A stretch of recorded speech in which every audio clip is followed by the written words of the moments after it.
Hello guys, and welcome once again to this YouTube channel. If you're an existing subscriber, thank you for checking this video, and if you're a new time viewer, a first time viewer, thank you for dropping by this channel. I hope you stick around. So if you've been following our YouTube beginner series, you'll know that we are on the skirt block series, and on today's video I'll be showing you how to draft mermaid skirt. So stick around while we dive into this tutorial.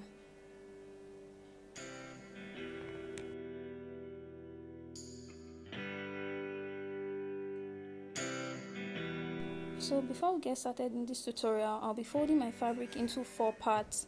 The front part will be on fold and the back part will be open into 2 for our zip section. So this part that is on fold is our center front, and I've laid it on our center back with allowance for our zip. For this tutorial, things we'll be needing are pins, our pattern master, our ruler, chalks and scissors. I also have my client's measurements, which I'll be sharing on the screen. The waist is 37 inches, her hips 48 inches, her dress length 44 inches.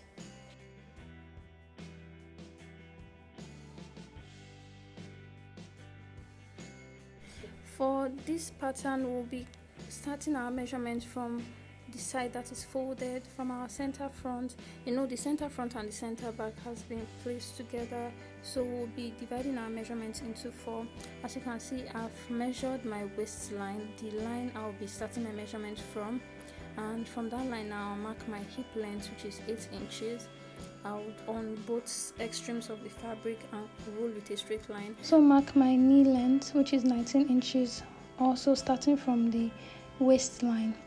I'll mark it across both fabric and connect with a straight ruler, and then I'll also mark my skirt length, which is 44 inches from my waistline. So right now I'm ruling across each measurement, ruling each horizontal measurement. Saying is, I'll take her body measurement and divide it into 4. For instance, the waist measurement of 37 inches, I'll divide it into 4. The hip measurement of 48 inches, I'll divide it into 4 and get 12.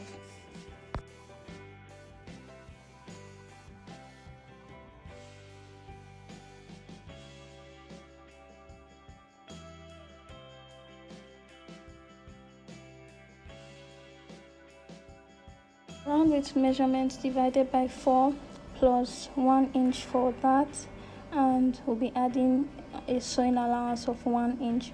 So 37 divided by 4 gives us 9¼ I'll add 1 inch for that and another 1 inch for sewing allowance, which I have done. Next is our hip measurement. 48 divided by 4 is 12. I would be adding just 1 inch allowance for sewing because that does not get here. Then on our knee measurement, so our round knee measurement, I will just take out 2 inches from our round hip measurement.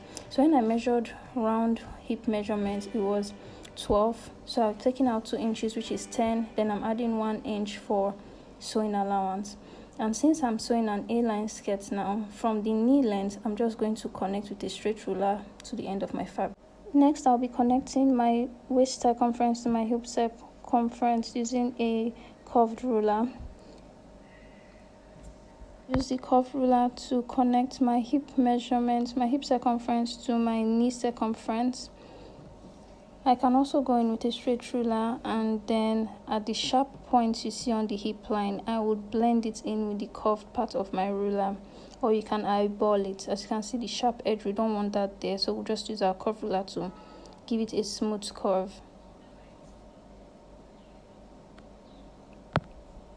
An A-line skirt now, the fabric we're working with is quite limited. This is 2½ yards of fabric, so we'll just be connecting from our knee circumference to the end of our fabric to give it an A-line shape. If your fabric is more, you can measure it and extend it as you desire. Side of your fabric, side front and side back, because I'm cutting mine together, I will just measure it together. You go up on the side by about 2 inches or 1 inch and connect to your center front and center back to give it a nice shape. next thing I'm going to do is to modify our pattern. For our waistline on the front, you come down half an inch because the front waist is usually curved. From that half an inch from our waist, our original waistline, you connect to the side front with a curve ruler to form your new waistline. Done in the front to give the front skirt a very nice curve, and because of the tummy, the back skirt waistline is going to be straight. What I'm doing is from my center back line, I'm measuring 1 inch for my zip allowance. Remember that I said where our center front is on fold is where our center back also starts from. So from that point now, I'll be marking my 1 inch for my zip allowance. So now if you want to create a tail for your back skirt block, you just draw you connect your ruler in a slanting manner from the knee line. But if you just want it to be straight at the back, you just mark your usual 1 inch zip allowance from the waistline to the skirt hem, to the down of your skirt.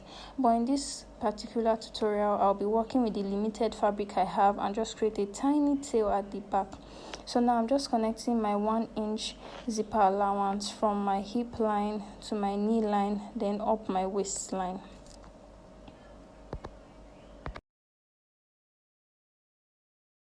Working on is the modification for the back pattern.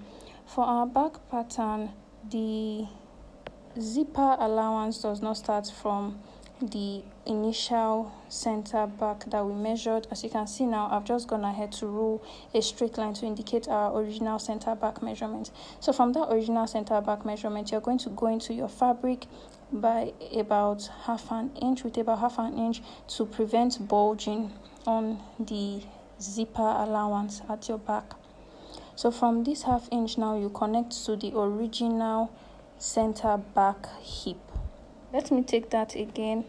From the new waistline, the half inch we took on the waistline at the center back, we'll be connecting it to the original center back line on the hip length. So from that new center back line on the waist, we'll be marking our 1 inch for our zipper allowance, and then we'll be connecting it to our zipper allowance on the hip line with a slight curve, because what we'll get now is a slight curve rather than a straight line.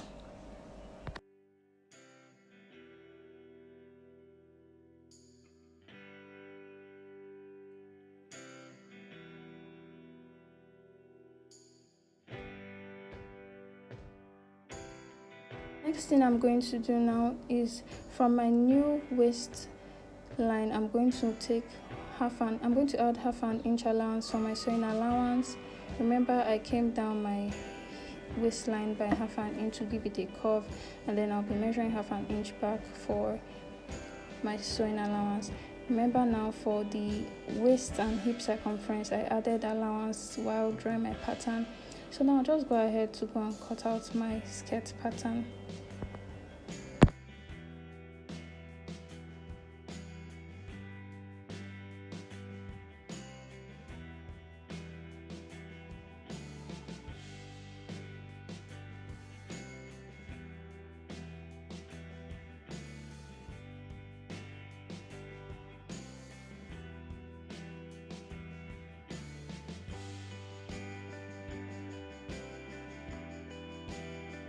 After cutting, please always remember to notch your pattern so you don't make a mistake when putting it together. So I'll go ahead now to notch my knee length, my hip length. Remember, we'll maintain our waistline for the back. It's only our front skirt block will modify the round waist. So for the center back now, I'm cutting out my 1 inch allowance for my zip. Also note that at the knee length for your back, you can decide to modify it and go in a bit for a more fitted look. So now from my original center back line, I'm going to go in that line on my knee length by half of an inch or 1 inch, depending on your choice. To give it a more fitted look, I'm going to go into my dress by 1 inch on the knee length at the back, and from there I will start to mark my 1 inch zipper allowance. You can also decide to mark this 1 inch zipper allowance straight down, but this is advised if you're creating an A-line skirt to give it more fitting at the back. So on my pattern now, I'm going in by 1 inch, and then from there I'll connect with my ruler in an A-line shape.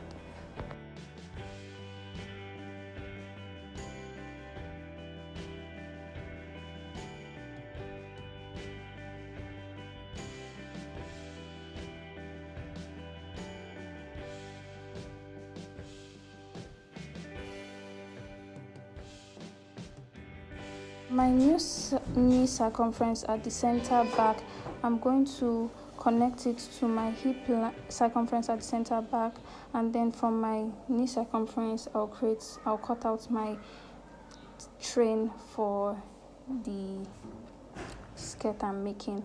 If your fabric is more than enough, please use your fabric to create your tail to your desired length, size, width. Also, don't forget to make notches on your hip length, your knee length, so you do not make mistakes. Notch your center front on the waist length and your center back at the waist length. For your center back you modify the new waist length, so also make notches at that point. Next thing we will do now is to mark our darts from our center front on our waistline for both the back and the front.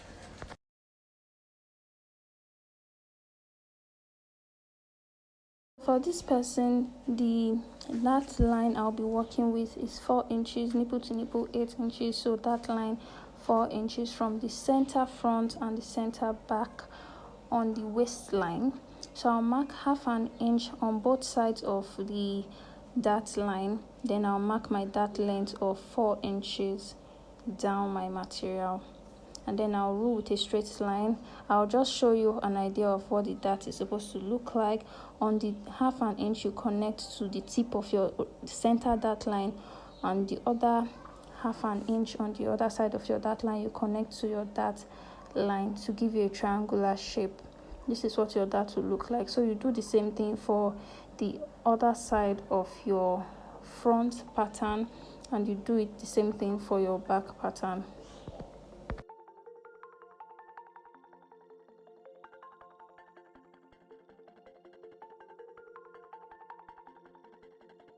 Line, we modified our center back waistline, so from that new waistline at the center back we'll mark our dart line, which is also 4 inches, don't forget. Then we'll mark the dart 1/2 inch on both sides and repeat the same thing we did for the front dart. Sewing, all you have to do is just fold your fabric. You pinch out your fabric from your dart line, that's the straight line you drew. You pinch it up and then you sew the triangular, the 1/2 inch you took.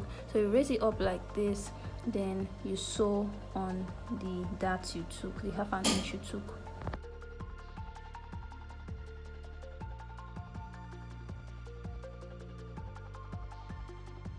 Come to the end of today's tutorial.